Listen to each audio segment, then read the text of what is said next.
Welcome back, everybody, for another deep dive. Today we are going to be looking at The Alchemist. Oh, yeah. Have you read this one? Oh, yeah. I have read this one. It's a classic. It is a classic by Paulo Coelho, and I know a lot of you have probably read it. Yes. It's been around for quite a while. So today we're going to kind of go a little deeper than just the plot points and really talk about some of the deeper meanings behind Santiago's journey and... Right, because I think, it's a story that so many people connect with. Yeah. Because it's about this idea of like yearning for something more. Yeah. Like, fulfilling your potential. Yeah, and that's where that whole idea of the personal legend comes in. Exactly. And it's like we all have this unique purpose, Well, this path we're meant to be on. Mm-hmm. But how do we even know, like, what that is? Well, that's what's so interesting about the way Coelho uses this dream. Yeah. The recurring dream of the treasure at the pyramids. Yeah. It's not just about some physical riches, right? Right. It's about discovering your true self. Right. Like, that's the real treasure. But Santiago, like, at first he's content. He is. He's a shepherd. Yeah. He's got his flock. He kind of has this freedom. Yeah, he's got this routine. Yeah, he's got this routine. Yeah, but is that enough? Well, that's the thing, right? There's this restlessness in him, like this longing for something more. Yeah. And I think that's something that a lot of us can relate to. Totally. It's that inner nudge. Yeah. That kind of dissatisfaction that leads us to, embark on our own journeys. Right. And then, of course, he meets Melchizedek. Yes, the king of Salem. The king of Salem, who introduces him to this whole idea of the personal legend. Yeah. But he's hesitant. Oh, absolutely. He's afraid. Because it's a huge leap of faith Totally. to abandon everything, and go after something that's kind of vague as a personal legend. It's a big risk. It is a big risk. And that's what the king says, right? Yeah. You have to pay the price for your dreams. So he does it. He sells his flock. He does. He goes to Tangier. Yep. And, of course, promptly gets robbed. Yeah. I mean, talk about a harsh introduction. I know. To the world outside of his little comfortable pasture. Right. But it's a reminder that the path to self-discovery isn't always easy. No. There's going to be setbacks. Obstacles. Yeah, challenges. Yeah. And it's how we respond that defines us. Exactly. And he chooses to see himself as an adventurer.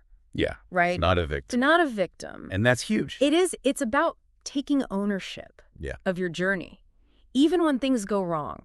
So he ends up working for this crystal merchant. Right. Which seems like a far cry from, treasure at the pyramids. Right. But maybe that's where he starts to learn that the journey itself is the real treasure. Well, I think the crystal merchant becomes this unexpected mentor. Yeah. This teacher. He shows Santiago the importance of, being present. Right. Finding joy in the everyday. Yeah. And like seeing how everything's connected. Right. And he's kind of learning this new language. Yes. The language of the world.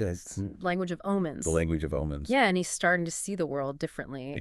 And notice these little signs that are guiding us. These synchronicities. Yeah. And he's learning about himself, too, in this process. Absolutely. As he's working in the shop, he's not just learning about crystals. Right. He's learning about his own talents. Yeah. His own strengths. Yeah. His ability to connect with people. Yeah. And I love how even the crystal merchant, he has his own unfulfilled dream. Right. He wants to go to Mecca. He wants to go to Mecca. Yeah. But he still encourages Santiago. He does. To pursue his personal legend. Right. It's like true mentorship is about supporting others. Yeah. In finding their own path. Yeah. Even if it's different than yours.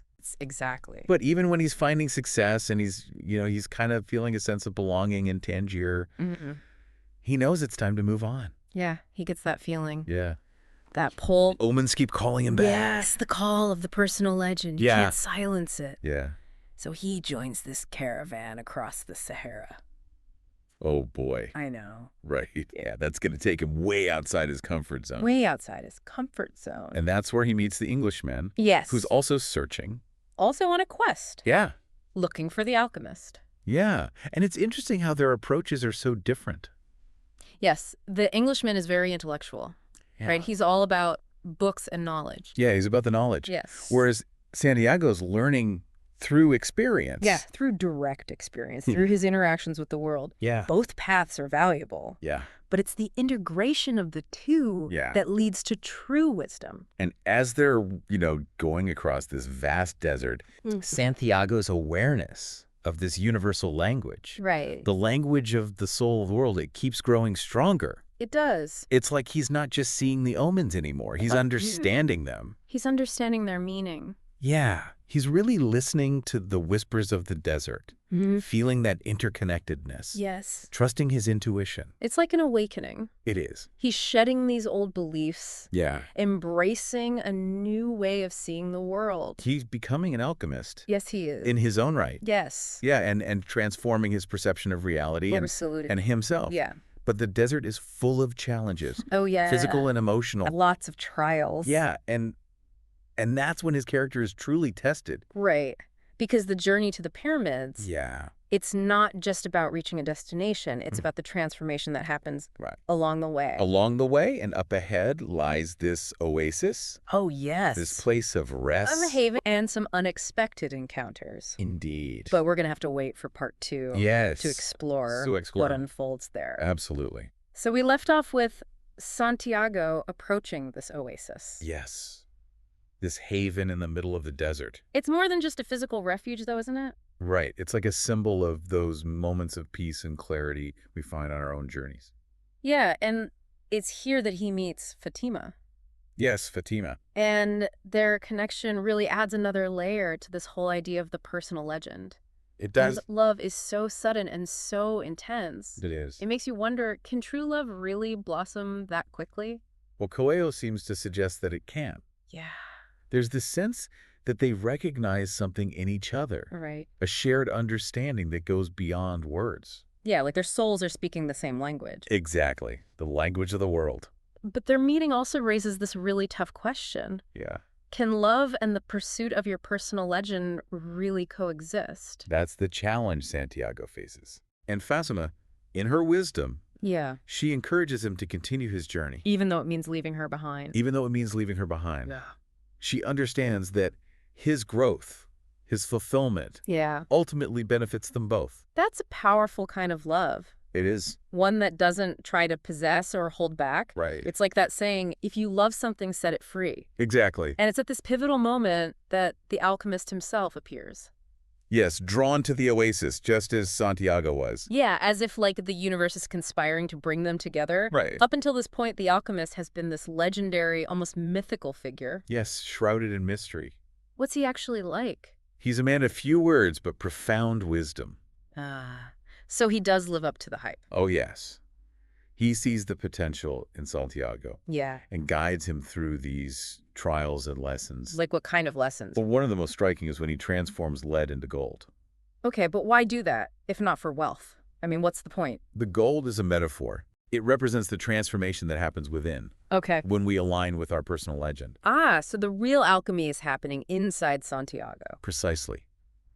He's transforming his fears into courage, his doubts into belief. But even in this oasis, this haven, there's conflict brewing. Yes, remember the tribal wars? Right, he has that vision of the attack. And he's faced with a choice. Stay in the relative safety of the oasis with Fatima. Or risk his life to warn the tribal leaders.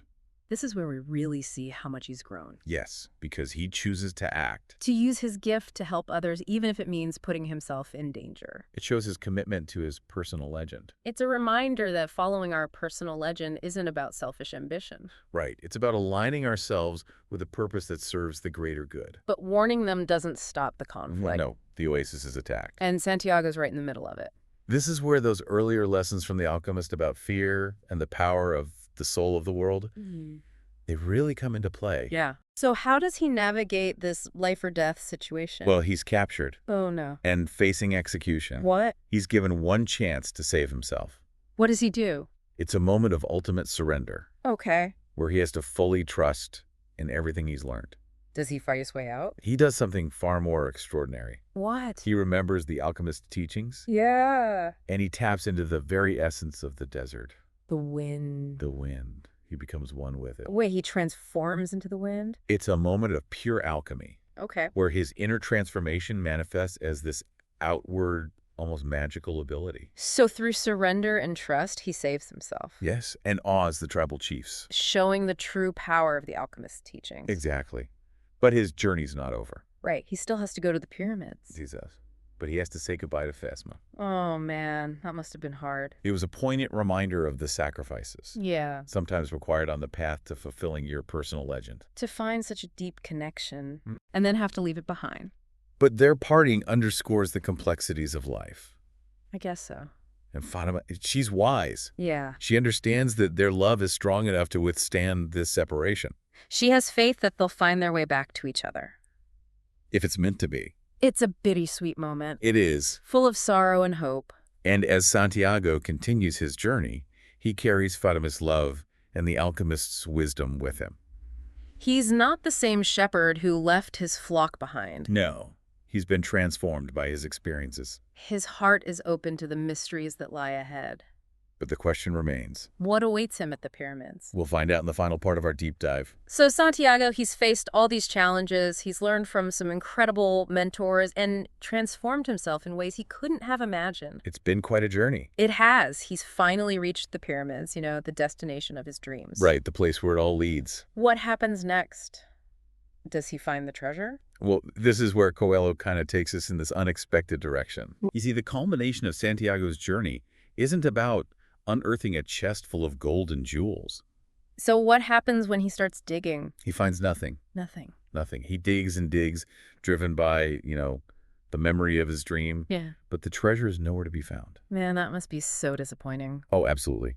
Can you imagine the disillusionment after this epic journey? I mean, talk about a letdown. Yeah, a real anticlimax. But remember, Santiago, he's learned to listen to the world, to trust that even in these moments of despair, there's a deeper meaning unfolding. Okay, so what happens?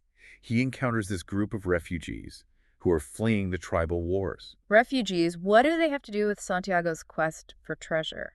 Well, their leader, he notices Santiago's despair. And he shares a story, a parable. Okay. About a man who dreams of finding treasure buried at this specific church. So it's like a story within a story, a reflection of Santiago's own experience. Exactly. This man, just like Santiago, travels far and wide looking for his treasure. Does he find it? He returns home, empty-handed, feeling defeated. Oh, no. But while he's standing in this very church from his dream, Yeah. he realizes that the treasure was buried there all along right beneath his feet. Wow. The treasure was at the starting point. Yes. The place he left behind, searching for something he thought was so far away.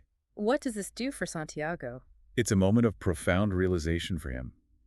He understands that the true treasure isn't the gold. It's the journey. The lessons he learned, the person he became along the way. So the real treasure was within him all along. Exactly. The real alchemy was the transformation he underwent. But what about the physical treasure, the gold he was dreaming of? Does he ever find that? He returns to the abandoned church in Spain. The place where his journey began. Yes, and he starts digging beneath a sycamore tree. He finds a chest filled with gold coins, precious stones, and ancient artifacts. So he does find the physical treasure after all. He does, but it's no longer the sole focus, Right. It's a symbol of the rewards that come from following your personal legend. Exactly. It's a tangible manifestation of that inner wealth he's accumulated. That's a powerful message. It makes you think about your own life, the things you've learned, the unexpected turns your path has taken. It's an invitation to look beyond the surface, to see the hidden treasures in our everyday experiences, to trust that the journey itself is the reward. This deep dive has been amazing. It's really inspired me to pay attention to those whispers of the universe, embrace those challenges, and to trust that I'm right where I'm supposed to be. And as you continue on your own journey, remember to listen to your heart. It's the compass that guides you to your true north. Thank you for joining me on this deep dive into The Alchemist. I hope it's inspired you to embrace the magic of your own journey.